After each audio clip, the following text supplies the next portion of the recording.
الحمد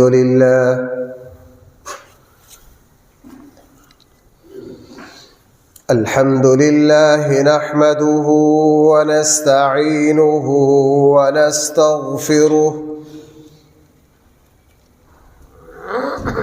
ونؤمن به ونتوكل عليه ونعوذ بالله من شرور أنفسنا ومن سيئات أعمالنا من يهده الله فلا مضل له ومن يضلله فلا هادي له ونشهد أن لا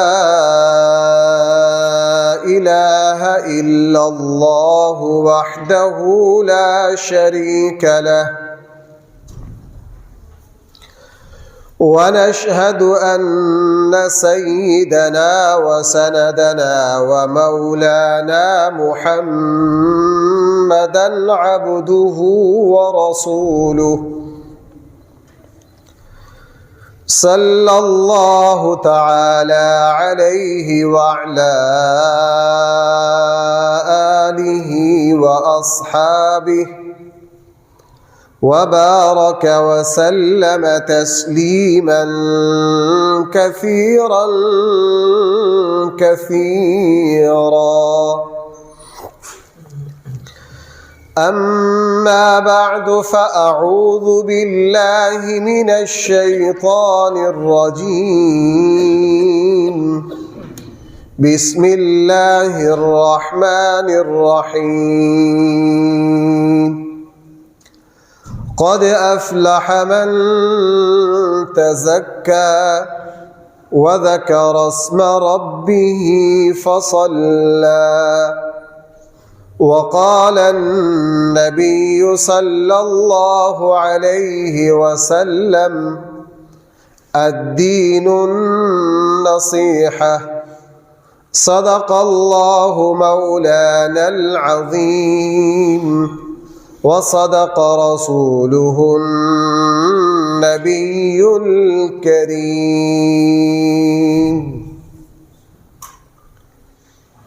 محترم سامعین کرام،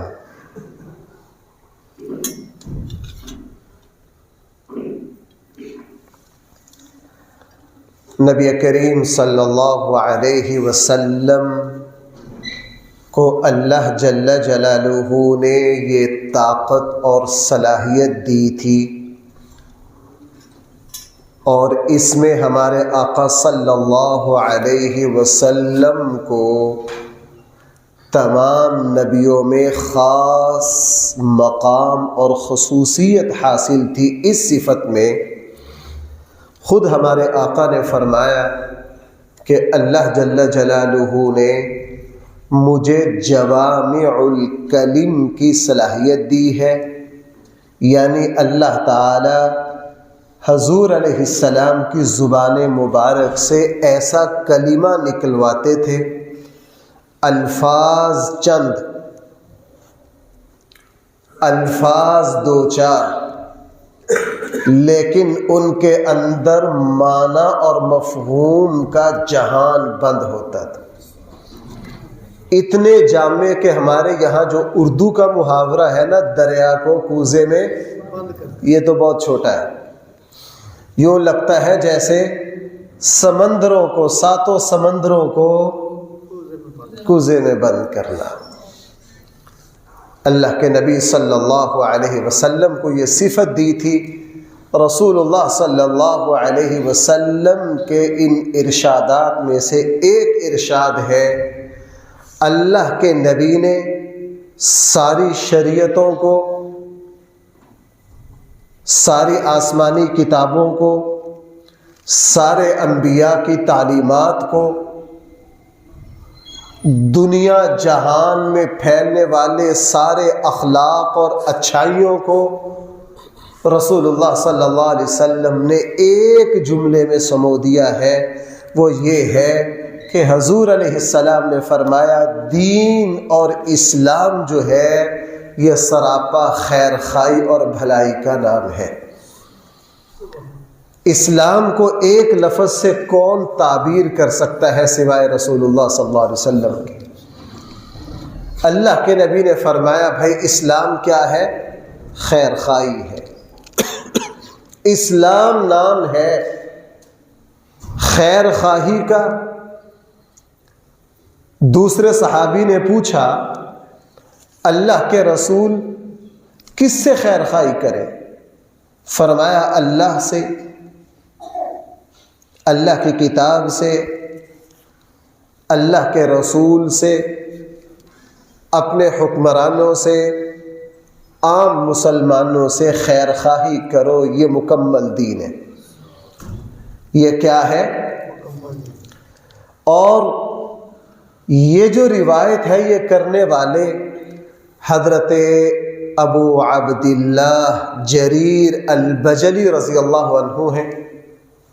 یہ بڑے سردار تھے، رسول اللہ صلی اللہ علیہ وسلم کی خدمت میں آئے، یوں مجلس بھری ہوئی تھی، جگہ نہیں تھی، اللہ کے نبی نے ان کے لیے تکیہ اور کپڑا وہیں بھیج دیا چونکہ سردار تھے، اور اس کے بعد اللہ کے نبی نے فرمایا کہ لوگوں کے مقام اور مرتبہ کی رعایت کیا کرو۔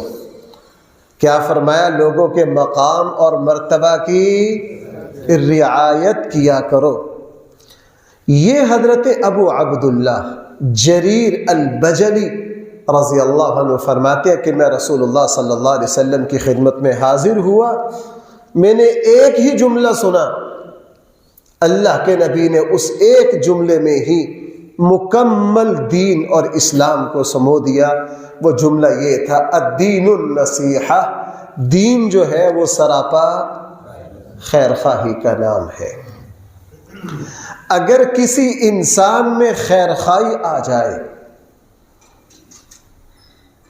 اس کا مزاج بن جائے کہ اس نے چراغ کی طرح،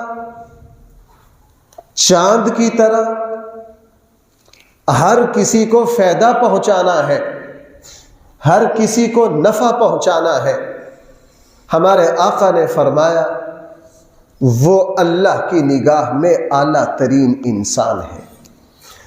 انبیاء علیہم السلام جو ساری انسانیت میں سب سے زیادہ افضل ہے، قرآن کریم نبیوں کا جو تعارف کروا رہا ہے، انصح لکم، کسی جگہ کہہ رہا ناصح امین۔ انبیاء علیہم السلام اپنی قوم کے اتنے خیر خواہ،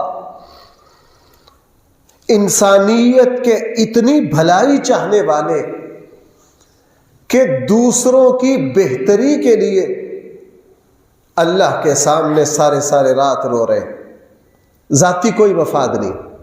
بھائی ذرا ایک بات پر غور کرو، اللہ کے رسول صلی اللہ علیہ وسلم کو جو اللہ نے مقام دے دیا، اگر ساری انسانیت مسلمان ہو جائے حضور علیہ السلام کے مقام میں کوئی اضافہ ہوگا؟ بھائی غور کرو ذرا، جنت الفردوس کا سب سے اعلیٰ مقام کس کے لیے؟ ختم نبوت کا تاج کس ہستی پر ہے؟ دنیا میں بھی پوری انسانیت کے سردار کون ہیں؟ اور آخرت میں بھی خود فرمایا انا سید الولد آدم یوم القیامہ، قیامت والے دن ساری انسانیت کا سردار میں ہوں۔ خود رسول اللہ صلی اللہ علیہ وسلم نے یہ ارشاد فرمایا اللہ کے نبی پر کوئی ایمان لاتا یا کوئی ایمان نہ لاتا تو اللہ کے نبی کو تو اللہ تعالیٰ نے سارے مقام پہلے ہی عطا، اس کے باوجود حضور علیہ السلام بے چین، راتوں کو رونا۔ مقصد کیا ہے؟ انسانیت کی خیر خواہی، انسانیت کی بھلائی رسول اللہ صلی اللہ علیہ وسلم کو بے چین کیے ہوئے تھی۔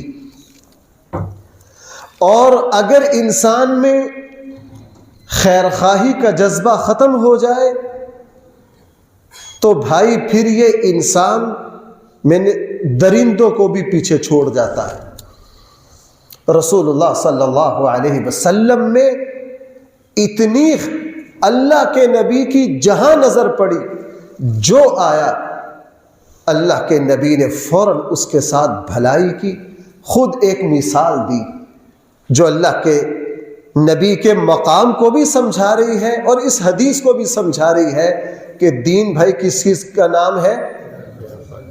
رسول اللہ صلی اللہ علیہ وسلم نے فرمایا، لوگوں میری اور تمہاری مثال اس طرح ہے، ایک بندے نے جنگل میں آگ روشن کی، ادھر ادھر سے کیڑے مکوڑے پتنگے آ کر اس میں گر رہے ہیں، اور وہ بندہ پریشانی میں پتنگوں کو آگ میں گرنے سے بچا رہا ہے، حالانکہ اس کا کوئی مفاد نہیں، آگ میں پتنگے گرتے ہیں تو گرے۔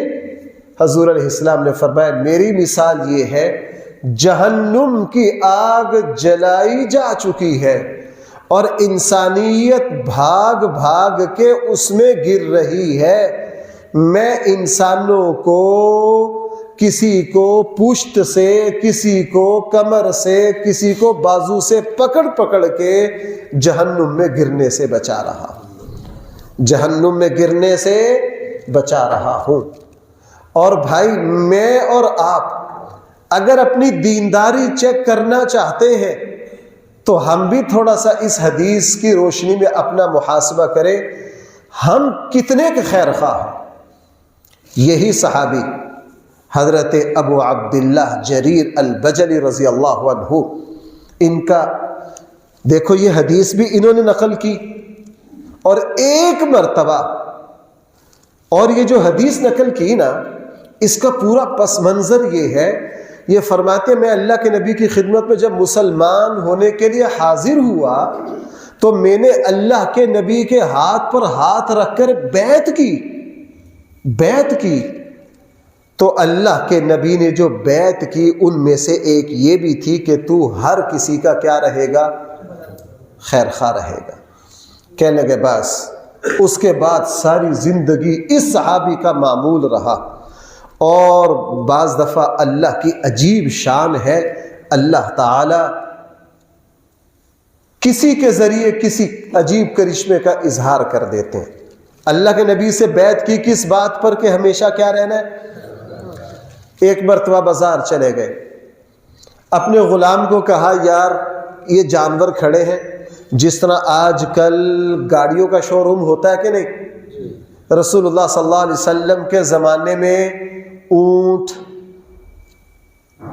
گھوڑا، خچر، گدھا ان کے شو روم تھے، چونکہ اس زمانے کی سواری ہی یہ تھی۔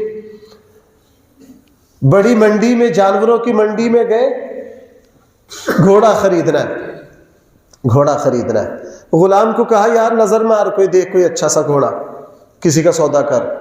خود ایک طرف کھڑے ہو گئے، غلام گئے، غلام نے گھوڑا دیکھا بڑا اعلیٰ، اس کے مالک سے بہتو کیا، اس کے مالک سے ریٹ کیا، کس نے؟ غلام نے۔ خود وہ صحابی کدھر کھڑے ہو گئے؟ ایک طرف کھڑے ہو گئے، 300 درہموں میں گھوڑے کا سودا ہو گیا، اور غلام خوشی خوشی پیسے دینے کے لیے گھوڑا بھی پکڑا، مالک کو بھی ساتھ لیا، اپنے آقا کے پاس آ گیا جو منڈی کے شو روم کے کنارے پر کھڑے۔ کتنے کا لیا؟ 300 درہم کا۔ حضرت ابو عبداللہ جریر البجلی نے گھوڑے پر نظر ڈالی، اس کے مالک کو کہا کہ یار تیرا گھوڑا تو اعلیٰ ہے، یہ 300 درہم کا، مجھے یوں لگتا ہے اس گاہک کو بھی زندگی میں ایسا خریدار شاید ایک ہی مرتبہ نصیب ہوا ہو۔ کتنے کا ہے؟ کہنے لگا جی میری نگاہ میں تو یہ 300 کا۔ کہنے لگا نہ مجھے یہ لگتا ہے یہ 400 کا، 400 دے دوں؟ اس نے کہا جی دے دو۔ غلام نے بھی ٹوکا آپ یہ کیا کر رہے؟ جب 400 دینے لگے تو پھر تھوڑا سا مہارت نے کہا نہ یہ 400 کا نہیں، یہ کتنے کا ہے؟ 500 کا۔ دیتے پھر اپنا جو کاریگری تھی اندر کا وہ بتاتا کہ نہیں کرتے کرتے 300 کا گھوڑے کا سودا ہوا 800 پر پہنچ گیا۔ کتنے پر پہنچ گیا؟ کہا یہ لو 8۔ غلام نے بھی کہا اور مالک نے بھی کہا آپ یہ کیا کر رہے؟ انہوں نے کہا میں نے رسول اللہ صلی اللہ علیہ وسلم کے ہاتھ پر بیعت کر رکھی ہے۔ کیا کر رکھی ہے؟ بیعت کر رکھی ہے کہ میں ہر انسان کے ساتھ خیر خواہی کروں گا۔ اور میں نے اگلی بات، یہ شاہ عبد القادر جیلانی جیسے بزرگوں کی لاکھوں کرامتوں سے بھاری کرامت ہے، یہ کہنے لگے جب سے میں نے حضور علیہ السلام کی بیعت کی ہے میں نے ہر انسان کے ساتھ خیر خواہی کی ہے۔ اس بندے کے ساتھ خیر خواہی یہ ہے کہ اس کو اپنے گھوڑے کی قیمت کا اندازہ نہیں ہے، یہ 300 پر راضی ہے، اس کو دینا کتنا ہے؟ دینا ہے 800۔ تو بھائی اللہ تعالیٰ ایسے بندوں سے راضی نہیں ہوگا۔ آج ہم نے اگر چیک کرنا ہو، ہمارے یہاں خیر خواہی کا تصور نہیں ہے، بھلائی کا تصور نہیں ہے۔ آپ ذرا بچے کو بھیجئے سبز منڈی میں ریڑھیوں پر، بھائی آپ سنیارا مارکیٹ میں آنکھیں بند کر کے جا سکتے؟ ہمارے یہاں اردو میں کیا کہتے ہیں؟ کپڑے بھی اتروا لیں گے۔ ہر بندہ نوچنے کے لیے تیار۔ دینداری کا پتہ یہ چلتا ہے، ہمارے آقا صلی اللہ علیہ وسلم دوسروں کو نفع پہنچانے کے لیے بعض دفعہ اتنی نچلی سطح پر آ گئے۔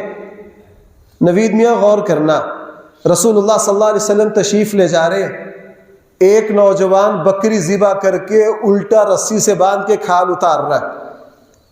اب اللہ کے نبی کتنے نفیس، کتنے پاکیزہ مزاج کہ دن میں 10 دفعہ مسواک کرتے ہیں کہ حضرت جبرائیل سے میرا کیا ہر وقت آمنا سامنا، اتنے نفیس مزاج۔ اب وہ نوجوان جو ہے وہ کھال اتار رہا، اس کو کھال نہیں اتارنا آ رہی۔ اللہ کے نبی نے رستہ چلتے ہوئے رک گئے، فرمایا یا غلام یا ابنی، تجھے کھال نہیں اتارنا آتی، ادھر ہو تجھے سکھاؤں کیسے کھال اتارتے ہیں۔ اللہ کے نبی نے اس نوجوان کو بازو چڑھا کے کھال اتارنے کا پورا طریقہ سکھایا، اور سکھانے کے بعد کہا اے لڑکے کھال اس طرح اتارتے ہیں۔ اب نبی ہے اور نبی کا یہ فعل اور کام نہیں ہے۔ اللہ کے نبی صلی اللہ علیہ وسلم نے نوجوان کو دیکھا کام غلط کر رہا ہے، فوراً وہیں رکے اور اس بچے کو بکری کی کھال اتارنا سکھایا۔ محدثین یہاں عجیب نکتہ لکھتے ہیں کہ یہ اللہ کو چونکہ انبیاء سراپا خیر خواہ ہوتے، ہر کسی کا بھلا سوچتے، ہر کسی کو نفع پہنچاتے، انبیاء علیہ الصلاۃ والسلام کو کسی کا نقصان بالکل بارے میں۔ حضرت فاطمہ بنت قیس اللہ معاف فرمائے، آج آپ کسی کو پلاٹ بیچنا ہو، گاڑی بیچنی ہو، دیکھیے دنیا کیا کرتی ہے۔ ہمارے سامنے ایسے ایسے واقعات ہیں، آپ مجھ سے زیادہ واقف ہیں۔ پراپرٹی سگے بھائی کے ذریعے بیچی، اسی نے ذبح کر دیا، اور بیوی نے شوہر کے ذریعے پراپرٹی بیچی۔ بھائی سمجھ رہے ہیں؟ ایک صاحب میرے پاس آ کے رو پڑے، مفتی صاحب میری کروڑوں کی پراپرٹی سگے بھائی کے ذریعے بیچی ہے۔ بھائی نے کیا کیا ہے؟ میرے ساتھ بے ایمانی کی ہے۔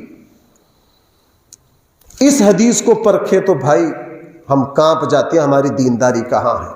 اللہ کے نبی نے فرمایا دینداری سراپا کیا ہے؟ خیر خواہی ہے۔ رسول اللہ صلی اللہ علیہ وسلم کے پاس آج ہماری خیر خواہی دیکھ لیجئے۔ اللہ کے نبی رستے سے گزر رہے ہیں، ایک بچے کو کھال اتارنا نہیں آ رہی، اللہ کے نبی فرما رہے ہیں بیٹا پرے ہٹ، تجھے سکھاؤں کھال کیسے اتارتے ہیں جانور کی۔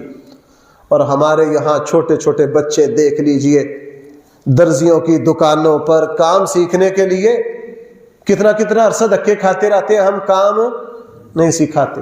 میرے ایک بڑے عزیز دوست بھی ہیں، بزرگ بھی ہیں، میں نے ان کو دیکھا، وہ دوسروں کو کام سکھاتے ہیں بہت، جو آیا سکھایا، ہزاروں کو سکھایا۔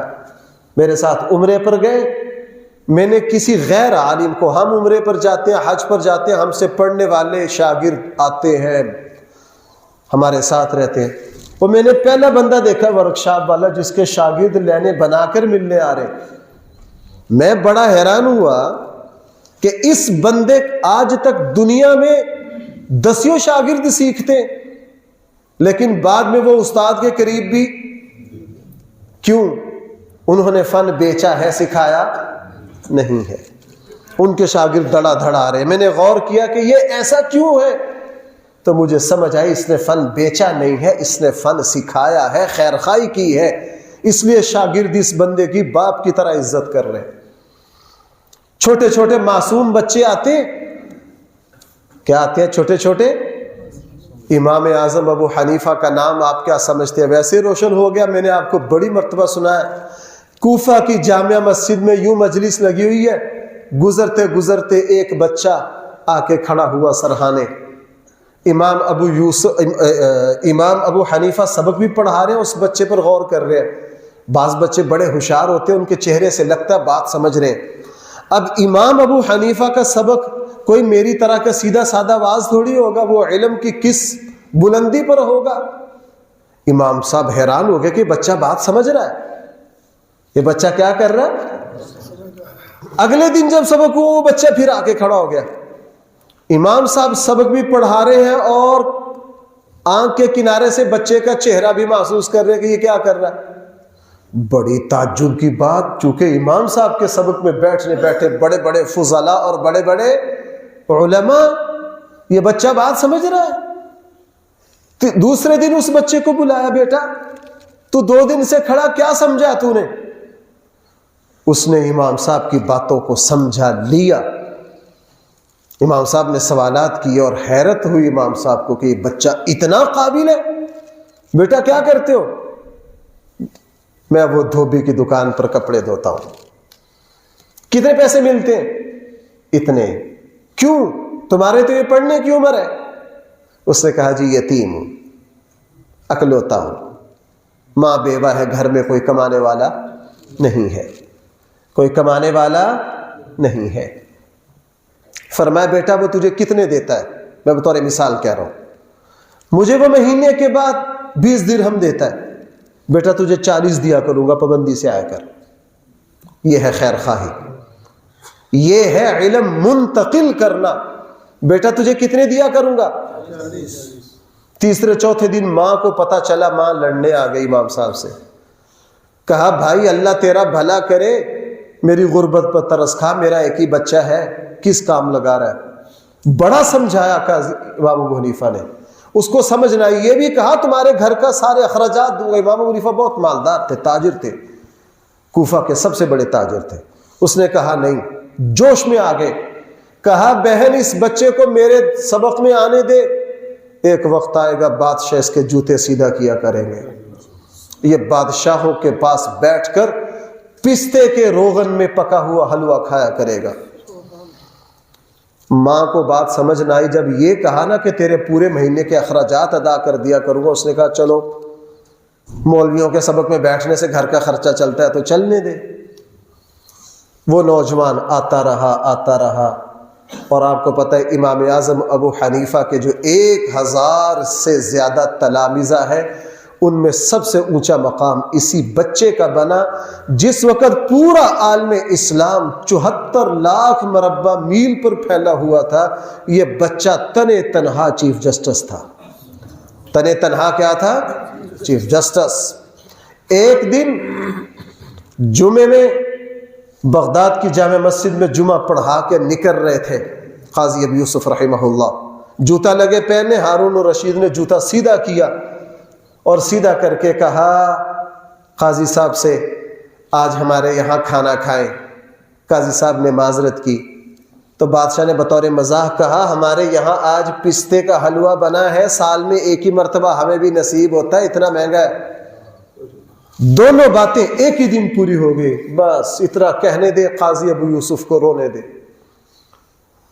ہارون الرشید نے کہا حضرت کیا ہو گیا آپ کو؟ میں نے تو آپ کی عزت کی ہے، جوتا پہنایا۔ کہا نا، آج مجھے میرے استاد یاد آ گئے۔ انہوں نے میری ماں کو کہا تھا اس کو پڑھنے دے، ایک وقت آئے گا کہ بادشاہ اس کے جوتے سیدھے کریں گے۔ لیکن یہاں کمال دیکھیے خیر خواہی، اس بچے کے ساتھ خیر خواہی کی، یہ عالم اسلام کا کیسا عظیم الشان شخص بنا۔ اللہ معاف فرمائے، اس وقت ہمارے یہاں صورتحال یہ ہے، ہر کوئی دوسرے کو نوچنے کے لیے بیٹھا ہے، ہر کوئی دوسرے کو لوٹنے کے لیے بیٹھا ہے۔ آپ 1 کلو آلو آنکھیں بند کر کے نہیں خرید سکتے۔ میرا اور آپ کا دین کدھر گیا؟ بھائی دین تو سراپا کس چیز کا نام ہے؟ حضرت ابو عبداللہ جریر البجلی کہہ رہے ہیں میں نے بیعت کی ہے اور میں نے ساری زندگی ہر کسی کے ساتھ بھلائی کی ہے۔ رسول اللہ صلی اللہ علیہ وسلم کی شان، اسی لیے اللہ کے نبی کے پاس جو آیا، جو سوال کیا، حضرت فاطمہ بنت قیس رضی اللہ عنہ ایک صحابیہ ہے، بڑی حسین و جمیل تھی، رسول اللہ صلی اللہ علیہ وسلم کے پاس گئے، حضور کے پاس جا کر کہا اللہ کے رسول مجھے 3 رشتے آئے ہیں، نکاح کے لیے 3 پیغام آئے ہیں، کس کا رشتہ قبول کروں؟ بھائی آج آپ اپنے سگے بھائی کو بتا سکتے ہیں میری بیٹی کا فلاں جگہ سے اعلیٰ رشتہ آ رہا ہے تو کروں نہ کروں؟ کیوں بھائی؟ کیوں؟ ہر کوئی، میں نے عرض کیا مجھے ڈھنگ کی پنجابی تو نہیں آتی، ہر بندہ چھرا لے کے تیار بیٹھا ہے، کھال اتار لے گا۔ آپ کسی کو کہہ ہی نہیں سکتے کون سا کاروبار کرے۔ ہمارے یہاں تصور ہی نہیں ہے خیر خواہی اور بھلائی کا۔ اور یہ بات یہاں تک پہنچ گئی ہے، مجھے ایک بہت بڑے ادارے کے سربراہ نے بتایا کہ مفتی صاحب کیا کرے، میرے یہاں 200-250 اساتذہ ہیں، سچی بات یہ ہے کہ ایک بھی ادارے کا خیر خواہ نہیں ہے، ہر بندہ اپنے مفاد کے لیے بیٹھا ہے۔ آپ دیکھ لیجئے خیر خواہی کی سطح کتنی گر گئی ہے۔ حضرت فاطمہ بنت قیس رسول اللہ صلی اللہ علیہ وسلم کے پاس آئی، اللہ کے رسول مجھے کتنے پیغام آئے ہیں؟ 3 بندوں کے، کس کس کا قبول کروں؟ پوچھا کس کس کا آیا؟ کہلا ایک رشتہ حضرت امیر معاویہ رضی اللہ عنہ کی طرف سے آیا۔ اس وقت حضرت امیر معاویہ غریب تھے، کہنے لگے، فرمایا نہ وہ غریب آدمی ہے، اس کے پاس کچھ نہیں ہے۔ حضور نے کیا فرمایا؟ کہنے لگا دوسرا ابو جہم کی طرف سے آیا، کہنے لگے وہ عورتوں کے بارے میں بہت سخت ہے، مجھے پتہ چلا ہے وہ اپنی بیوی پر ہاتھ بھی اٹھا لیتا ہے، نہ۔ تیسرا اسامہ بن زید کی طرف سے آیا، فرمایا ہاں اسامہ بن زید سے نکاح کر لو، اللہ تجھے برکت دے گا۔ اور وہ لوگ ماننے والے تھے۔ اسی وقت حضرت فاطمہ بنت قیس نے حضرت اسامہ بن زید سے نکاح کر لیا۔ ساری زندگی کہا کرتی تھی میں نے اللہ کے نبی کی بات کو 100% سچا پایا، مجھے اللہ نے اسامہ بن زید سے اولاد کی برکت بھی دی، اللہ نے مجھے مال کی برکت بھی دی۔ یہ ہے خیر خواہی۔ ہم سے کوئی رہنمائی لینے آئے، ہم سے کوئی مشورہ مانگے، ہم سے کوئی مصیبت زدہ آئے، آج کسی کو کہہ دو جا کے کہ بھائی میں مصیبت میں پھنس گیا ہوں، میرا یہ پلاٹ لے لو، وہ کہے گا جی ان کا ابو آ گیا۔ سگے بھائی کو کہہ دو میرا ساتھ والا، دونوں بھائی اکٹھے رہتے ہیں، بھائی تیرے اوپر پتہ ہے میری دنیا خوردبینے لگا کے بیٹھی ہے کہ پھنسا ہوا بندہ ہمارے ہاتھ چڑھے صحیح اس کا خون نچوڑ لے رہا ہے۔ اللہ معاف فرمائے، ایک صاحب کہہ رہے میری اہلیہ کو کینسر ہو گیا، میرا سب کچھ لگ گیا، یہ مکان ہے۔ یہ کیا ہے؟ مکان ہے۔ سگا بھائی 2 کروڑ کے مکان کا، یار 1.5 میں لے لوں گا۔ اس کو پتا ہے میرا بھائی پھنسا ہوا ہے، اب اس کا جنازہ نکال کے چھوڑنا ہے۔ یہ کوئی دین نہیں ہے۔ دین کس چیز کا نام ہے؟ آپ کہہ رہے ہیں کہ آپ پرانے لوگوں کے واقعات سنا رہے ہیں، تازہ سنا دیتا ہوں۔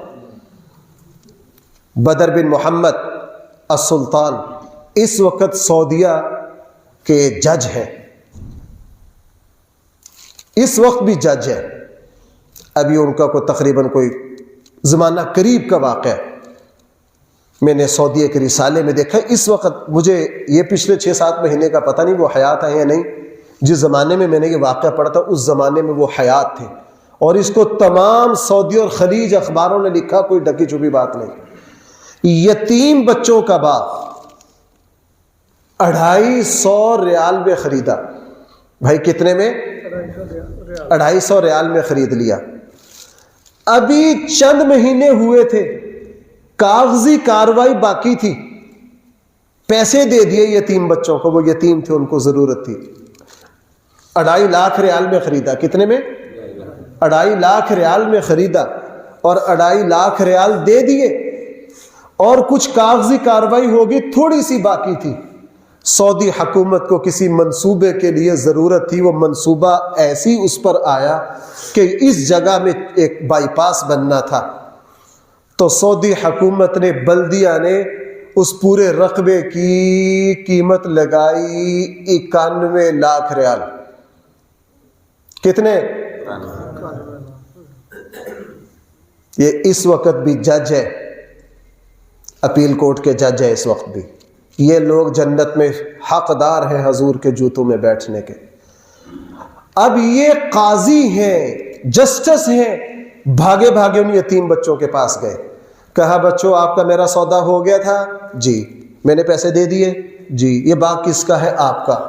آپ 60-70% کاروائی مکمل کر چکے ہیں، اب وہاں منصوبہ آ گیا ہے، میں نے آپ کو دیے ہیں 2.5 لاکھ ریال، اب ریٹ کتنا لگ رہا ہے؟ وہ کوئی جوڑی نہیں رقم میں۔ تو بچوں یہ اپنی جگہ واپس لے لو، یہ اپنی جگہ کیا کر لو؟ واپس لے لو۔ تم یتیم ہو، مجھے میرا اللہ آگے بہت دے گا، میں چاہتا ہوں یہ 91 لاکھ تمہیں ملے۔ بچے اس پر گھبرائے، کہا جی ہم تو سارا کچھ کر چکے ہیں۔ کہنے لگا بیٹا کوئی بات نہیں، میں کہہ رہا ہوں۔ ساری کاغذی کاروائی کو معطل کروایا، اپنا 2.5 لاکھ ریال واپس لیا، ان بچوں کی ملکیت لکھوائی، اور بلدیہ کے ذریعے معاملات مکمل کروا کے 91 لاکھ ریال ان بچوں کے اکاؤنٹ میں منتقل کروائے، اور پھر کہا کہ میرے نبی نے یہ کہا ہے کہ دین سراپا خیر خواہی ہے۔ دین سراپا کیا ہے؟ اب آپ بتائیے یہ شخص تہجد پڑھنے والوں سے آگے نکلے گا کہ نہیں نکلے گا؟ یہ شخص ساری رات قیام کرنے والوں سے آگے نکلے گا کہ نہیں نکلے گا؟ ہمارے یہاں مجبوری سے فائدہ اٹھانا، کسی کو کہہ دو کہ ہماری مسجد چھوٹی ہے، ہم نے توسیع کرنی ہے، ساتھ والا پلاٹ دے دو، وہ 4 گنا ریٹ بنا دے گا مسجد کا، 4 گنا ریٹ بڑھا دے گا۔ کس کا؟ انہوں پتہ ہے مسیحت والے پھنسے نے۔ ہاں جی۔ تو بھائی رسول اللہ صلی اللہ علیہ وسلم نے کیا فرمایا؟ دین کس چیز کا نام ہے؟ اور اللہ تعالیٰ کو خیر خواہی اتنی پسند ہے، اللہ تعالیٰ کو قرآن کریم نے 2 واقعات ذکر کیے۔ قرآن کریم نے، آپ سب کو پتہ ہے، قرآن کریم میں ایک سورت ہے، اس کا نام ہے سورۃ النمل، اور نمل کا معنی کیا ہے؟ چونٹی۔ میرا ابھی یہاں سے صبح کا درس کوئی مہینہ 1.5 مہینہ پہلے ہم یہاں سے گئے ہیں آگے، میں نے اس وقت درس میں یہ بات عرض کی تھی۔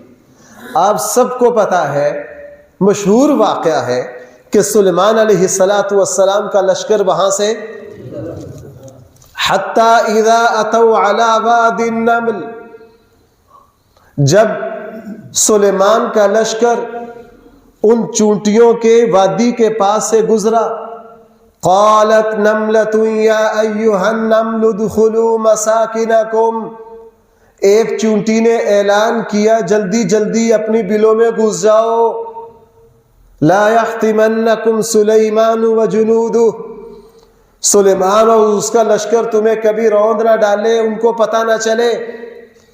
فتبسم ضاحکا من قولها، حضرت سلیمان چونٹی کی بات سے مسکرا پڑے حضرت سلیمان، چونٹی کو پکڑ لیا۔ یہاں جو کمالات ہیں وہ تو ہمارے صبح کے درس میں تفصیل ہے، میں تو صرف ایک نکتہ عرض کرنا چاہتا ہوں۔ مفسرین نے یہاں ایک بات لکھی ہے، مفسرین نے فرمایا اس چونٹی کا تذکرہ قرآن میں آ گیا اور قرآن کی ایک سورت کا نام اسی چونٹی کے نام پر ہے. حقیر سی چیز ہے. کیوں؟ فرمایا اس چونٹی میں ایک وصف تھا کہ یہ اپنی قوم کی خیر خواہ تھی.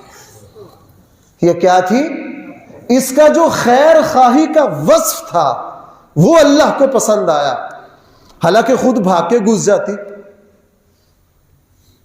اللہ نہ کرے ابھی گرمی آ جائے گی, مسجد میں جائیں گے تو پنکھا چلا کے سب سے نیچے کون کھڑا ہوگا؟ ابھی رمضان میں تھوڑا موسم نارمل ہو جائے گا, گرمی میں اے سی کے آگے کون کھڑا ہوگا؟ میں. آپ کدھر جاؤ گے؟ باڑ میں جاؤ. کیوں جی؟ میں غلط تو نہیں کہہ رہا. میرا پیٹ بھرے, میرا مفاد پورا ہو, میری جھولی میں آئے سب کچھ, مجھے ملے, مجھے دوسرے کی کوئی پرواہ نہیں. اور مفسرین نے یہاں ایک اور بات بڑی اہم لکھی ہے. اس چونٹی نے فوراً اپنی برادری کو کہا جلدی جلدی کہاں گھسو. ماہرین کہتے ہیں جس قوم کے افراد میں اتنی بھلائی اور احساس آ جائے اللہ تعالیٰ اس قوم کو دنیا میں غالب آنے سے نہیں روک سکتا. ہمارے یہاں مسئلہ کیا ہے؟ من حیث القوم, من حیث القوم, ہر کوئی ذاتی مفاد پر. جو سرکاری خزانے پر آئے گا وہ کہے گا بس جتنا میں لوٹ سکتا ہوں میرا خاندان, باقی سارا ملک بھاڑ میں جائے, باقی سارا ملک تباہ ہو, مجھے اس سے کوئی لینا دینا نہیں ہے. رسول اقدس صلی اللہ علیہ وسلم نے اپنے صحابہ کو یہ سکھایا. یہ دین کس چیز کا نام ہے؟ خیر خواہی کا. اگر ہم کسی کے خیر خواہ نہیں ہیں, اگر ہم سے دوسروں کو بھلائی نہیں پہنچ رہی تو حقیقت یہ ہے کہ ہمارے پاس دین نہیں ہے, ہمارے پاس دین نہیں ہے. خلیفہ وقت ہے, ایسا خلیفہ دنیا میں اس کی مثال نہیں. حضرت عمر بن خطاب رضی اللہ عنہ, روب اور جلال اتنا, انصاف اتنا. حضرت عمر رضی اللہ عنہ ایک دن مسجد سے نکلے تو ایک بچے نے فرمائش کی کہ میں اونٹ بیچنا چاہتا ہوں, مجھے مارکیٹ کے اترو چڑھاؤ کا پتہ نہیں ہے, مجھے کوئی دا نہ لگا لے, کسی کی ڈیوٹی لگا دیجئے کہ ڈھنگ سے سودا کروا دے. حضرت عمر نے نکیل پکڑی, ساتھ ساتھ بازار گئے, کہا آ بیٹا تو میری رعایا میں سے ہے, تجھے کوئی لوٹ نہ لے, میں تیرے ساتھ جاتا ہوں. خود جا کے مارکیٹ میں گئے اور صف میں کھڑے ہو گئے, پورا اترو توڑ جوڑ کر کے اچھے پیسوں میں اونٹ بیچ کے اس بچے کے ہاتھ میں دیے, اس بچے کے ہاتھ میں دیے. کیوں؟ اپنے نبی سے سن کر گئے کہ دین سراپا خیر خواہی کا نام ہے. دین کس کا نام ہے؟ خیر خواہی کا نام ہے. اگر آج ہم میں یہ خیر خواہی آ جائے, دیکھیے ہماری مارکیٹیں کس طرح چمکتی ہیں. اگر ہم میں یہ خیر خواہی آ جائے, دیکھیے ہماری قوم کس طرح اوپر جاتی ہے. ہمارے یہاں خیر خواہی کا تصور ہی نہیں ہے. اور بھائیو, جس بندے میں ذاتی طور پر خیر خواہی آئے گی آپ دیکھیں گے اللہ اس بندے کو دل کا اطمینان کیسا دیتے ہیں, اللہ اس کو عبادت میں لذت کیسا دیتے ہیں, اللہ تعالیٰ اس کی اولاد میں صلاحیتیں کیسے پیدا کرتے ہیں, اللہ جل جلالہ اس کی نیند اور صحت میں کتنی برکتیں دیتے ہیں. اللہ تعالیٰ کو یہ ادائیں پسند ہے اور اللہ تعالیٰ کی طرف سے ان اداؤں کی وجہ سے دروازے کھلتے, ان اداؤں کی وجہ سے. میں نے عرض کیا انبیاء علیہم الصلاۃ والسلام, کسی قوم نے یہ نہیں کہا, نبیوں کو گالیاں تو دی انہوں نے, لیکن ہر کسی نے یہ کہا کہ ان سے زیادہ خیر خواہی کرنے والا ہمارے ساتھ کوئی نہیں ہے, ان سے زیادہ خیر خواہی کرنے والا. رسول اللہ صلی اللہ علیہ وسلم نے فرمایا دین سراپا خیر خواہی ہے. صحابی نے پوچھ لیا کیا مطلب اس کا؟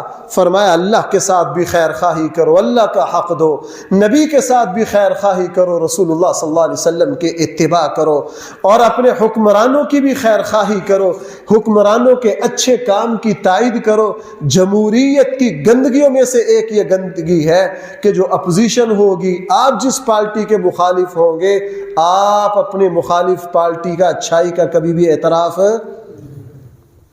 یہ جمہوریت کی گندگیوں میں سے ہے. جو پارٹی برسر اقتدار ہوتی ہے جو اس کے مد مقابل ہوتے ہیں، اور صاحب اقتدار پارٹی بیت اللہ کے غلاف کو بھی پکڑ رہی ہو، لوگ کہیں گے سرکاری پیسے لگائے انہیں، کیا کہیں گے؟ وہ نماز بھی پڑھ رہے ہوں گے تو لوگ نماز پر بھی گالیاں دیں گے۔ مزاج ہے ہمارا، وہی پارٹی دوبارہ آ جائے گی، وہ بھی حج پر جائے۔ کون سی حکومت ہے بھائی جو حج عمرے پر نہ جاتی ہو، جس کے وزیر اعظم وزراء سب جاتے ہیں، سب جاتے ہیں، اپنی اپنی باری، سب مزے لیتے، سب مزے لیتے۔ بہرحال بھائی، نبی کریم صلی اللہ علیہ وسلم نے کیا فرمایا؟ دین کس چیز کا نام ہے؟ خیر خواہی کا نام ہے۔ لعنت ہے اس انسان پر کہ اس کی بیوی، لعنت ہے اس بیوی پر کہ شوہر اپنے گھر کے بارے میں یہ سمجھے کہ یہ عورت میری خیر خواہ نہیں ہے۔ لعنت ہے اس شوہر پر، بیوی یہ سمجھے کہ یہ میرا خیر خواہ نہیں ہے۔ لعنت ہے اس اولاد پر، لعنت کا معنی جس پر اللہ کی رحمت نہ ہو۔ باپ یہ سمجھے کہ یہ اولاد میری خیر خواہ نہیں ہے۔ لعنت ہے اس بھائی پر، اس کا کوئی دین نہیں ہے کہ اس کا بھائی یہ سمجھے کہ یہ میرے ساتھ کبھی بھی خیر خواہی نہیں کرے گا۔ میں اتنے واقعات آپ کے سامنے رکھ رہا ہوں۔ رسول اللہ صلی اللہ علیہ وسلم کی تربیت کا نتیجہ تھا کہ وہ ہر کسی کے کیا تھے؟ خیر خواہ، ہر کسی سے نفع، ہر کسی کو مفید مشورہ دینا، صحیح بات بتانا، صحیح رہنمائی کرنا۔ کوئی کام کر رہا ہے، اس درد کو محسوس کرنا کہ میرے بھائی کا کبھی نقصان نہ ہو جائے، میرے بھائی کو کبھی خسارہ نہ ہو جائے، میرا بھائی کبھی غلطی نہ کر جائے، میرا بھائی کبھی نقصان نہ اٹھائے۔ رسول اللہ صلی اللہ علیہ وسلم نے اپنے صحابہ کی تربیت اسی پر کی، اور مسلمانوں کو جو اللہ نے عروج دیا، امت مسلمہ کا ہر فرد، میں نے عرض کیا، خیر کا چراغ تھا، بھلائی کا چراغ تھا۔ اور ہمارے یہاں، میں آج ہی اس موضوع پر دیکھ رہا تھا تو ایک مورخ نے ایک بڑی زبردست بات لکھی کہ مسلمانوں پر ایک ایسا بھی زمانہ آیا کہ جب کوئی چیز خریدنی ہوتی تو کہتا یار میں فلاں کو لے لوں، وہ زیادہ بہتر سمجھتا ہے اور مجھے زیادہ بہتر معاملہ کر کے دے گا۔ اور مسلمانوں میں خیر خواہی کا اتنا عام مزاج تھا، اور اب اس کی جگہ خود غرضی آ گئی ہے، مفاد پرستی آ گئی ہے۔ میں ابھی عرض کر رہا ہوں، اللہ نہ کرے، اللہ نہ کرے ہم دوسروں کی مجبوریوں سے فائدہ اٹھاتے ہیں۔ ڈاکٹر کے پاس جائیے، ڈاکٹر نے مریض کی خیر خواہی نہیں کرنی، اس نے یہ دیکھنا ہے کہ کس دوائی سے کمیشن آنا ہے۔ کیوں بھائی، ہے کہ نہیں؟ میرا ڈاکٹر حضرات میں درس ہوتا ہے، میں سب سے پہلے اس بات کو ذکر کرتا ہوں، اس بات کو ذکر کر، جناب اگر آپ مریض کے خیر خواہ نہیں ہیں تو اللہ تعالیٰ کی طرف سے کسی رحمت کی امید نہ رکھیے، کسی رحمت کی امید، آپ خیر خواہ بن جائیے۔ اور سارے نہیں اس طرح کے، میں نے زندگی میں الحمدللہ بڑے بڑے اعلیٰ ڈاکٹر دیکھے ہیں، بڑے بڑے اللہ کے مقرب بندے دیکھے ہیں، رشک آیا کہ یار ہم ممبروں پر بیٹھتے ہیں لیکن یہ انسانیت کے زیادہ خیر خواہ ہے، یہ انسانیت کے کیا ہے؟ زیادہ خیر خواہ ہے۔ وہ ہمیشہ مریض کی خیر خواہی چاہتے ہیں۔ آپ دیکھ لیجئے، ہو سکتا ہے ایسے ڈاکٹر کے پاس بڑا ہسپتال نہ ہو، لیکن آپ دیکھیں گے کہ اس کی زندگی زیادہ پرسکون ہوگی، اس کی زندگی کیا ہوگی؟ اس لیے میرے بھائیوں، رسول اللہ صلی اللہ علیہ وسلم کی اس حدیث کی روشنی میں ہم اپنا محاسبہ کریں، آیا ہم کتنے دیندار ہیں؟ کیا ہمارے اوپر کوئی اعتماد کر سکتا ہے؟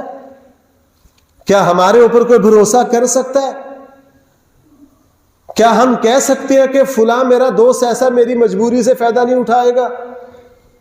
کیا میں اپنے ساتھ والے کو کہوں گا یار یہ میری دکان خرید لو، چونکہ میری جو بیوی ہے وہ موت و حیات کی کشمکش میں دھکے کھا رہی ہے؟ کوئی بھی نہیں ہے، کم ہے، کم ہے۔ الحمدللہ اچھے کو واقعات بھی میں آپ کو سنا رہا ہوں، خود میرے عزیزوں میں ایسا واقعہ ہوا، عزیزوں میں ایسا واقعہ ہوا۔ ایک صاحب اسی مصیبت میں پھنس گئے، ان کی اہلیہ کو کیسا مرض، بہت پیسہ خرچ ہوا، انہوں نے اپنے قریبی عزیز کو کہا یار یہ ساتھ والی دکان خرید لو.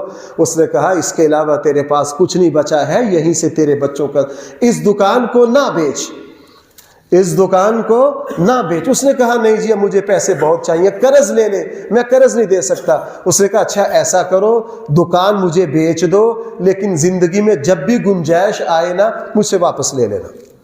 میرے جاننے والوں میں دکان کے پیسے لے کر اپنی بیوی کا علاج کیا, بیوی نہ بچ سکی, بیوی نہ بچ سکی.